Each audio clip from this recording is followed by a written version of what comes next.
Hello, everyone, and welcome back to the Geek podcast. We are your hosts, Joel and Sebastian, and today we're tackling a tough subject, EVs and the energy grid. We are joined on the podcast today with Simon Mahan, who is the executive director of the Southern Renewable Energy Association. Simon has done extensive work in the energy grid sector, so let's dive in and discuss if EVs will crash our energy grid.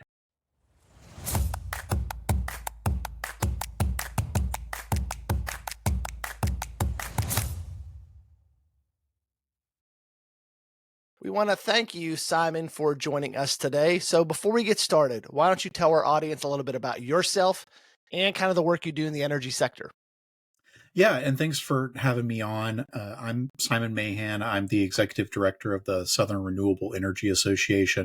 That's my day job. The association focuses on clean energy promotion throughout the Southeast. So that's wind and solar and batteries and transmission, really at the large scale. So we don't often deal with rooftop solar or batteries in your garage, or really even electric vehicles, but we deal with gigawatts kind of across the Southeast. And yeah, that's what I do on my day job. And for fun, I am an electric vehicle geek, and so I'm glad you all could invite me. So good. So that kind of gets us into our first question. So you are an EV owner. Tell everyone what you drive, because you just kind of upgraded your EV, and why you chose that one. Yeah, so we got into the EV space in 2019 when we bought a Tesla Model 3 Standard Range Plus. My wife and I had to decide whether or not we wanted to spend the extra money on the long range or buy full self-driving. And it's my wife's primary driver, so she didn't want to drive. And so she opted to get the full self-driving package.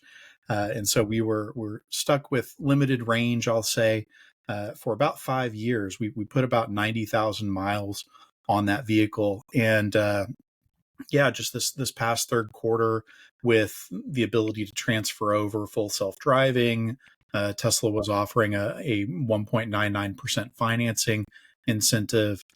We decided to go ahead and upgrade, and our family is growing. And so we decided to upgrade to a Tesla Model Y 7-seater. And so we're already enjoying it a lot. We've had it for about 2 months now, and I think we've got 5,500 miles on it already.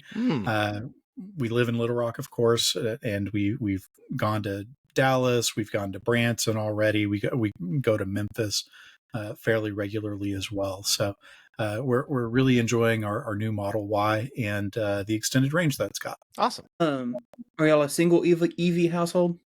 We are. We do have a 2014 Honda Odyssey. It's got about 130,000 miles on it.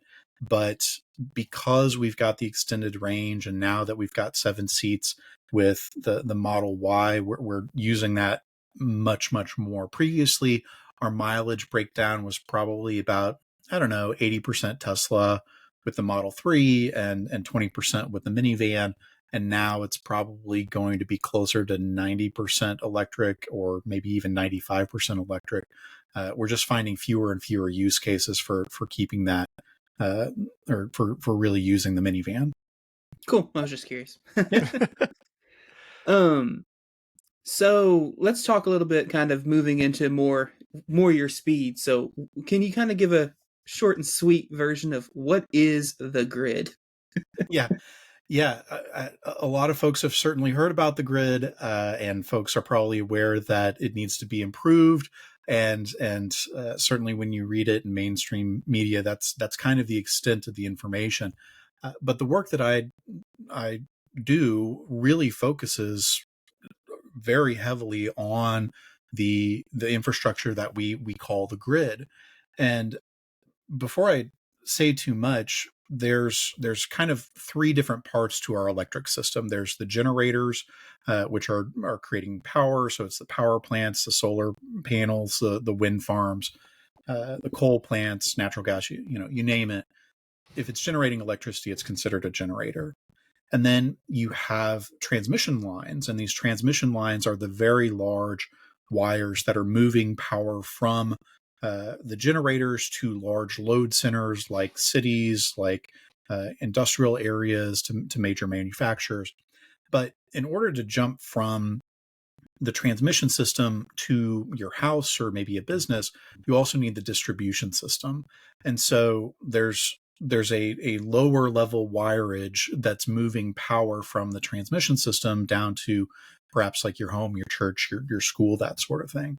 And so in the grid language, where folks can think that we're talking about maybe the wires that are running into their house, but the reality is really what we're focused on is the really big wires, the very tall towers that's moving power across hundreds of miles potentially from the generators to these load areas.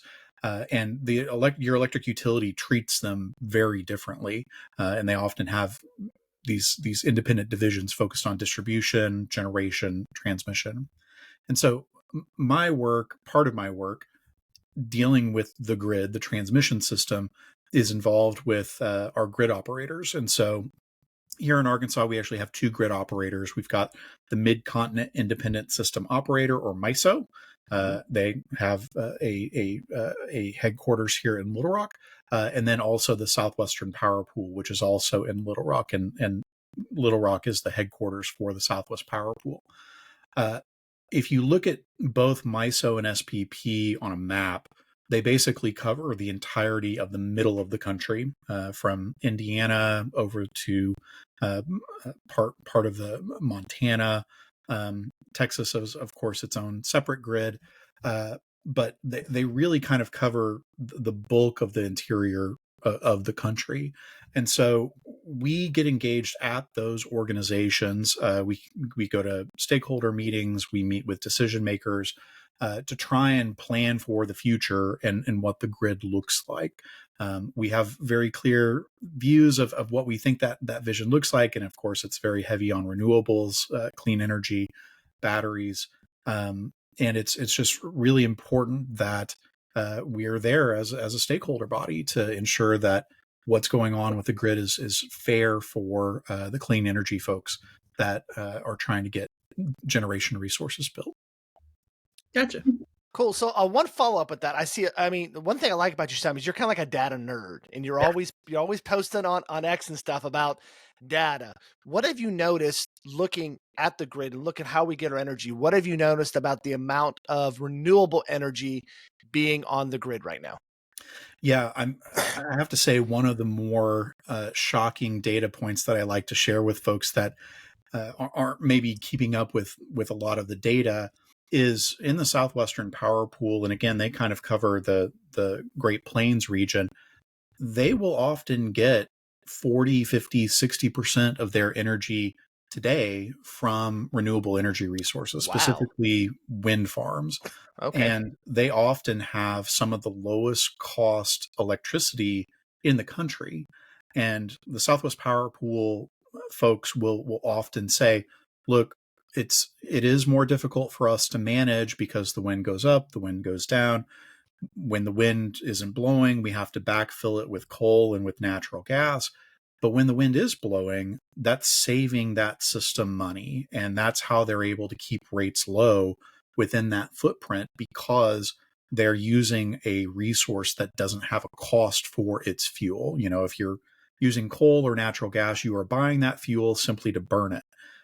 With wind, the expense is all baked into the cost of installing the wind turbines. And, you know, there are some minor maintenance costs associated with it. But the Southwestern Power Pool, they reached a record not too long ago where 88% of their energy at one given time was being provided by wind. And that's, you know, reality currently. And so my view is we're able to manage the grid with very high levels of renewable energy resources. It helps lower costs. And more transmission will enable us to better integrate more renewables in the long run. But it's not, you know, a 2040 or 2050 pipe dream. We've got operations that are going on today that are integrating very high scale levels of renewables. always hear rumors about kind of like EVs crashing the grids. Like all these EVs are going to be plugged in one time. The grid can't handle that. Is there any truth to that, or is that just kind of some nonsense? Yeah, it's a lot of nonsense. As I was describing earlier, we have our generation, our transmission and distribution, and it's really on the distribution level that I think our utilities are really mostly concerned about, because the utilities, they are in the business of selling electricity, and so they want more electric vehicles. They want houses to install heat pumps and to go all electric, so that they can sell more power to their customers. So they have a very high interest of building more generation, getting the transmission put into place. But there are some instances where maybe a neighborhood doesn't have the distribution infrastructure in order to handle these electric vehicle loads. I think that was much more of a concern maybe 10 years ago, and in part because folks, when they were talking about adding all these electric vehicles, they didn't really take into consideration a couple of different factors. One, I don't know about you guys, but for me and my family, we charge it mostly at night. And if you look at the power profiles of the grid, uh, most of the electricity that's used is during the daytime. And so during the nighttime, what the utilities, what the grid operators are doing is they're ramping down power usage. They're telling generators turn off during the nighttime, because if you have too much generation and not enough load or enough demand, you can cause a problem in the grid. And so they will actually tell generators to turn off and wait until the morning when they're needed. Well, electric vehicles, they are charging predominantly at nighttime. And so you have that spare generation capacity that you can leave on during the nighttime.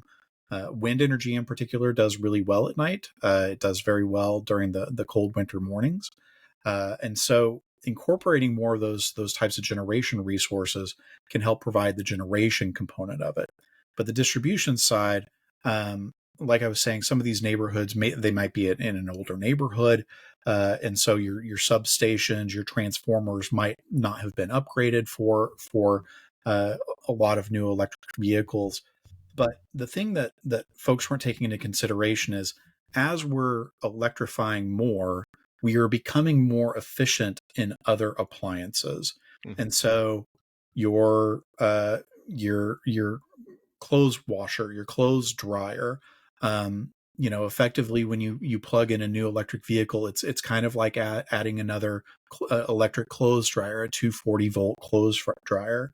And even now there's starting to be new technologies around clothes dryers. There's one I've seen here recently where it doesn't take a 240-volt plug anymore. It can take a 120, and it's using heat pump instead of just using the thermal resistance heating like your normal dryers do.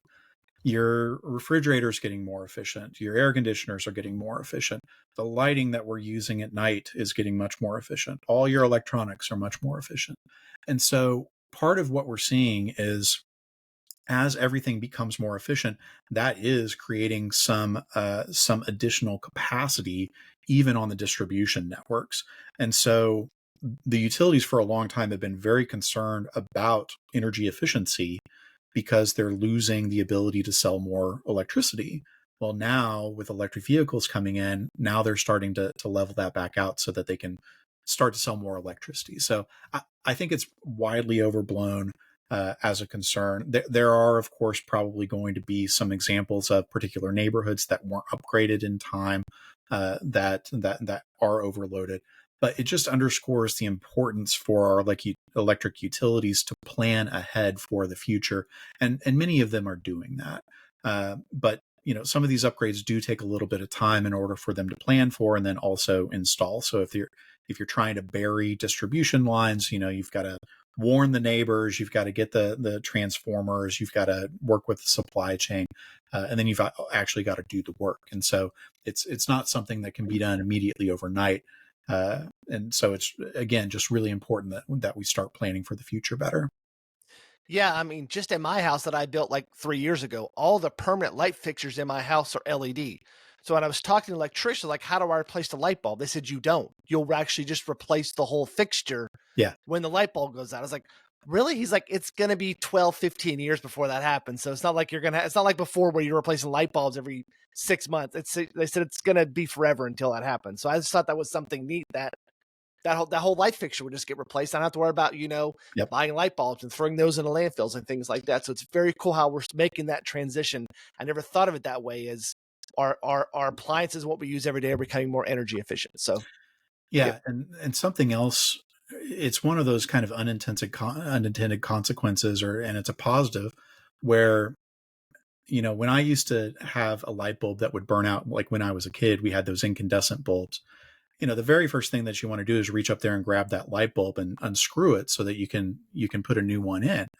But anybody that's done that, you've often burned your hand, right? Mhm. So those incandescent bulbs were emitting a lot of extra heat, especially at 60 watts, 100 watts, 120 watts.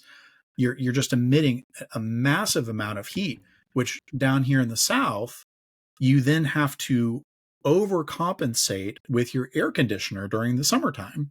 Mhm. And so by making the lighting more efficient, you've actually reduced the need to have a higher output air conditioner. And so it's just one of these feedback loops where we make an improvement in one technology, it makes the usage of another much more efficient. So you hinted at this a little bit already, but how can we better manage like EVs with the grid? Yeah, so electric vehicles, for right now, we're still very much in the early days of electric vehicles. Like I said, we got started in 2019. That still felt quite early, and we've been dealing with electric vehicles for 5 years with my family for right now. But it's important to recognize we're still in the early days of electric vehicles. Not even 10% of Americans are driving electric vehicles right now. The way electric vehicles are being dealt with by our utilities, by and large, is they're just some additional load that's showing up, and they're glad that they're getting additional customers to sell power to. The way that things are going to be in the future is we're going to have the ability to schedule when our electric vehicles are charging or not. And we can already do this with some electric vehicles where you can set, certain times or certain days where I want the car to be, up and ready at 80% by 7 a.m. on weekdays or something to that effect. And by being able to schedule when your electric vehicle is charging, you can change that load profile of the power demand for fleets, and then also just kind of economy wide. My family, we actually lived in Texas for a few years when we had our electric vehicle. There, you can pick and choose your power provider, like your cell phone provider, and so some of the companies were selling electricity based on plans that the power was free at night.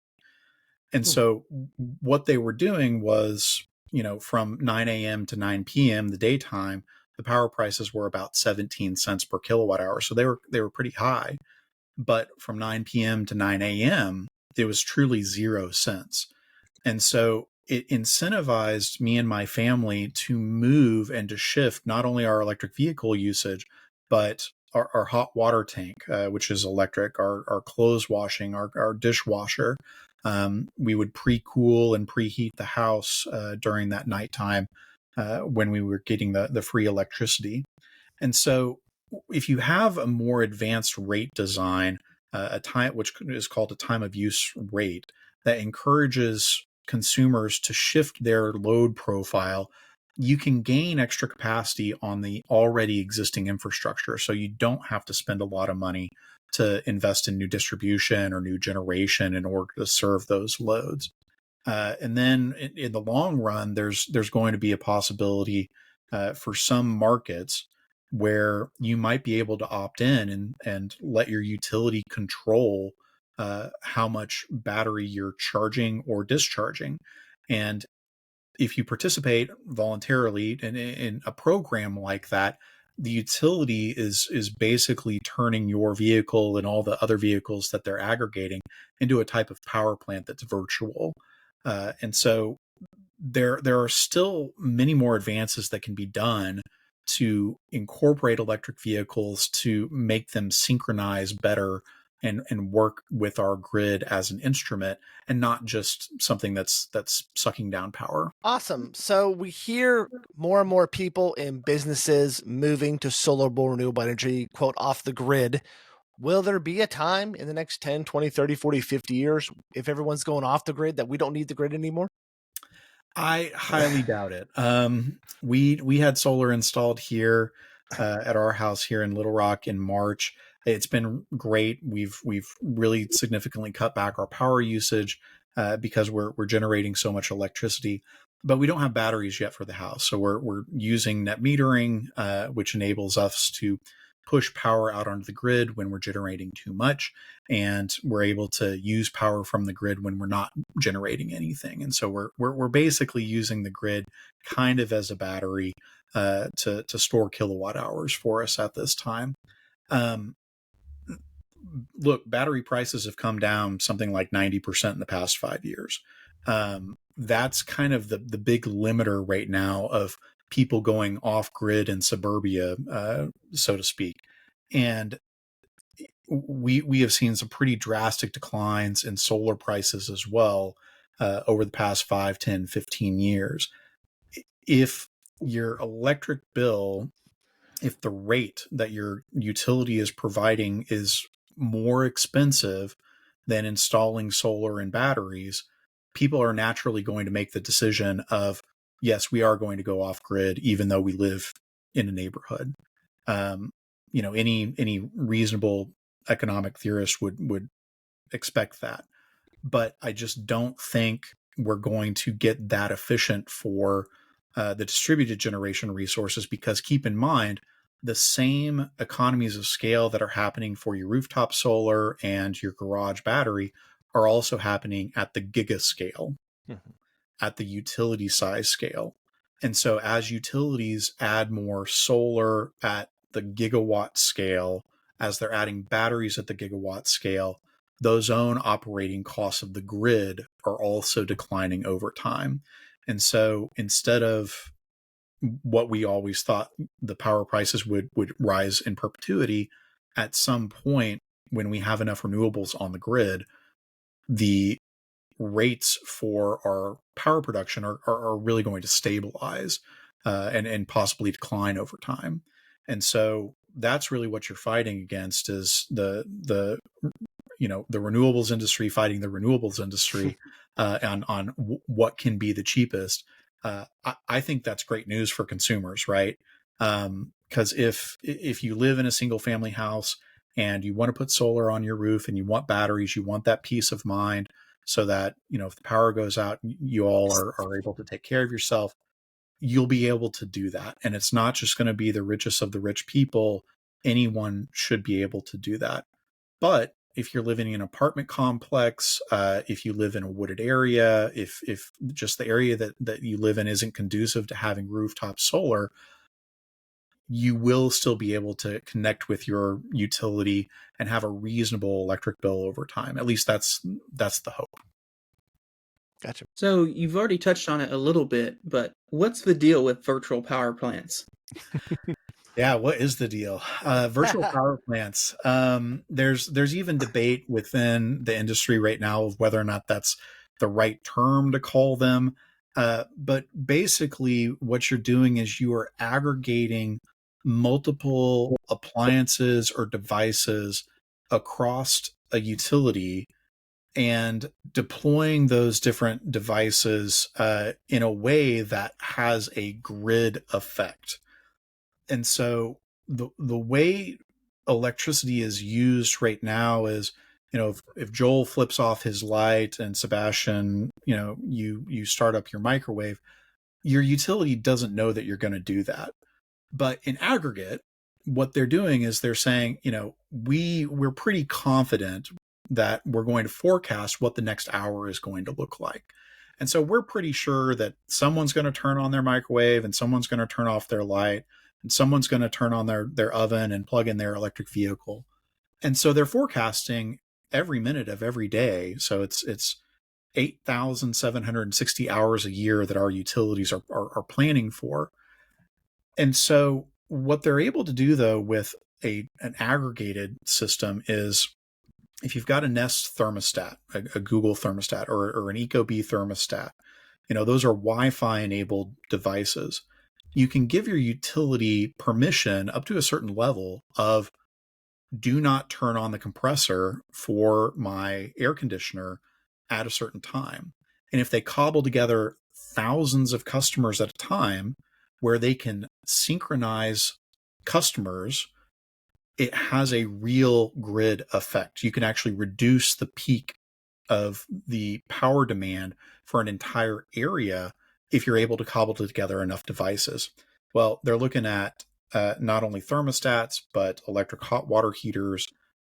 Electric vehicles are kind of the holy grail, because not only can you make them stop charging, but you can also have them discharge back onto the grid if you've got bidirectional EV infrastructure.